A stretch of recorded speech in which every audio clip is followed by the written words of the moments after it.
5 à 10 litres de lait par jour, c'est exactement la perte que le stress thermique peut impacter à votre troupeau, notamment sur une vache laitière. Donc on sait aussi que ces animaux-là, quand les animaux vont véler, par exemple avant le stress thermique, et qu'elles vont être exposées à ce stress-là, la lactation est déjà corrompue dès le début. Donc ça veut dire que cette vache-là, elle va véler, elle va arriver en pic de lait au moment de stress thermique le plus haut, et donc la production va être pénalisée tout au long de sa production.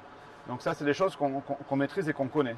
Ce qui est important, c'est qu'aujourd'hui, on se base sur un critère qui est universel, qui s'appelle le THI.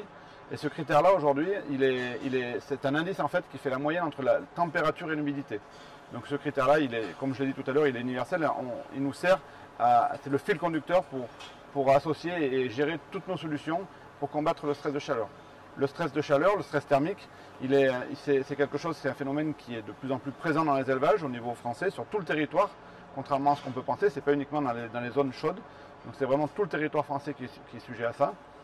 Un animal, il va être beaucoup plus sensible par rapport à l'homme. Donc il ne faut pas du tout se baser à ce que ressent l'homme par rapport à ce que va ressentir un animal. Il y a entre 5 et 7 degrés d'écart par rapport à cette exposition et au degré de sensibilité du stress thermique.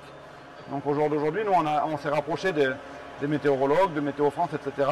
Donc on sait que ce qui va se passer dans les années à venir, tous les ans, on va avoir des périodes de canicule plus ou moins longues, plus ou moins agressives, mais c'est systématiquement, on va avoir ce phénomène-là.